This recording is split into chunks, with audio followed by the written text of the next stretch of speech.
नमस्कार, आप capital TV Bihar देख रहे हैं। मैं हूं आपके साथ समीक्षा तिवारी। बिहार के चर्चित आईएएस अधिकारी संजीव हंस एक बार फिर सुर्खियों में है। इस बार मामला और भी ज्यादा गंभीर हो गया है। केंद्रीय जांच ब्यूरो यानी सीबीआई ने उनके खिलाफ एफआईआर दर्ज की है।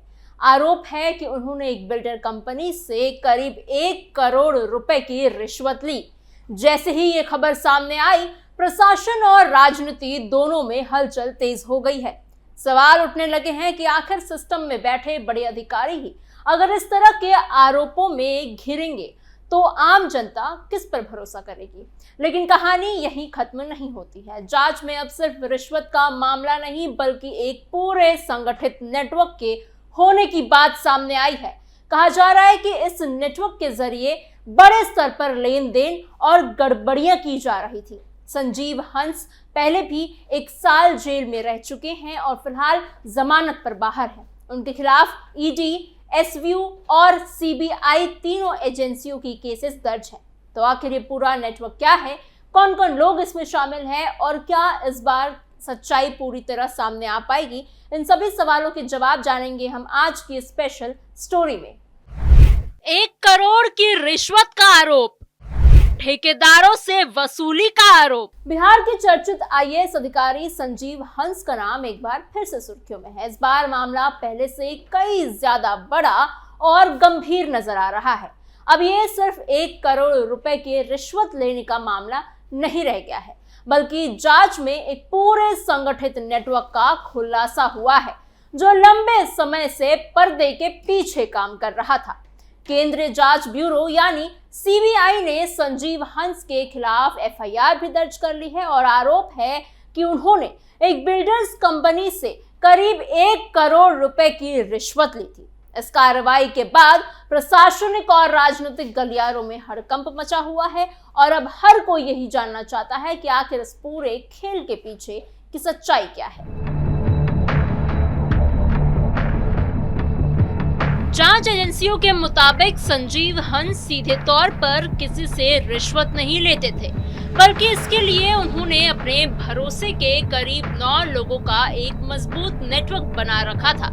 ये नेटवर्क बहुत ही सोच समझकर तैयार किया गया था ताकि किसी भी तरह की जांच में सीधे संजीव हंस तक पहुंचना आसान ना हो। हर व्यक्ति की भूमिका पहले से ही तय थी और उसी हिसाब से काम किया जाता था। पहले कोई पैसे वसूलने का काम करता था, कोई उस पैसे को एक जगह से दूसरी जगह भेजता था, तो कोई उस रकम को अलग अलग जगहों पर निवेश किया करता था। इस पूरे सिस्टम को इस तरह डिजाइन किया गया था कि पैसे का असली स्रोत और उसका अंतिम ठिकाना आसानी से पकड़ में ना आए।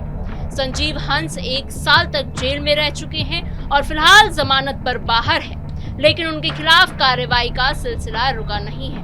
उनके ऊपर प्रवर्तन निदेशालय यानी ईडी, स्पेशल विजिलेंस यूनिट और एसव्यू और अब सीबीआई तक ने केस कर रखा है। यानी 3 बड़ी एजेंसियां इस पूरे मामले की अलग अलग एंगल से जांच कर रही है। यह अपने आप में बताता है कि मामला कितना बड़ा और गंभीर है।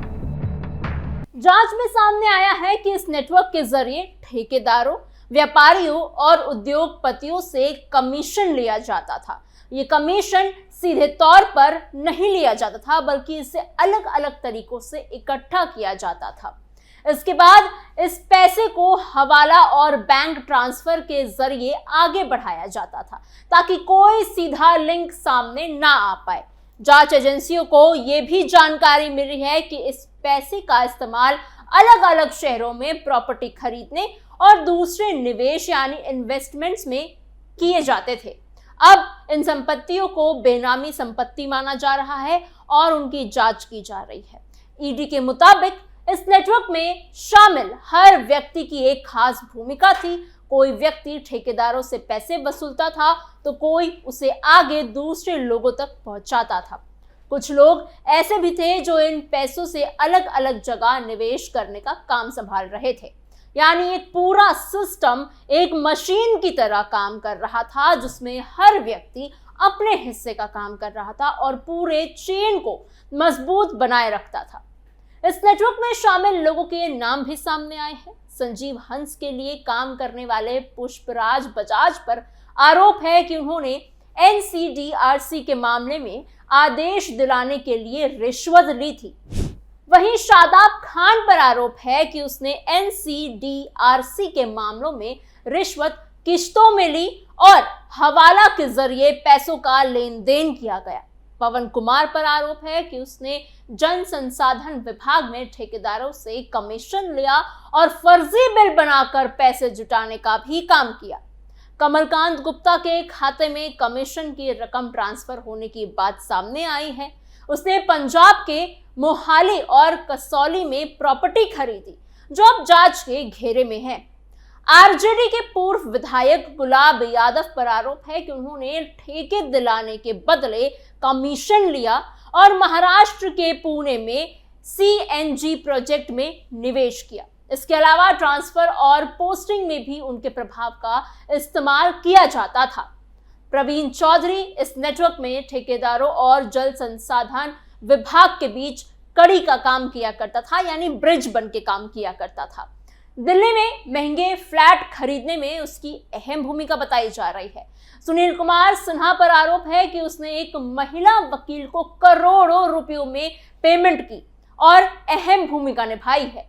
बैंक और हवाला दोनों के जरिए पैसे ट्रांसफर किए गए हैं। देवेंद्र सिंह आनंद को एनसीडीआरसी मामले में ली गई रिश्वत का हिस्सा मिला है और उसने बैंक खातों के जरिए पैसे ट्रांसफर करने की मदद की थी। विपुल बंसल को संजीव हंस का करीबी बताया जाता है और वो ठेकेदारों और अधिकारियों के बीच संपर्क का काम किया करता था। कोड वर्ड से होता था खेल, महिला वकील ने लगाए गंभीर आरोप। ईडी की जांच में ये भी सामने आया है कि जब संजीव हंस जल संसाधन विभाग में तैनात थे तब उन्होंने बड़े स्तर पर ठेकेदारों से कमीशन लिया। जांच के दौरान कुछ दस्तावेज मिले जिनमें एस सर नाम लिखा हुआ था और उसके आगे रकम दर्ज की गई थी।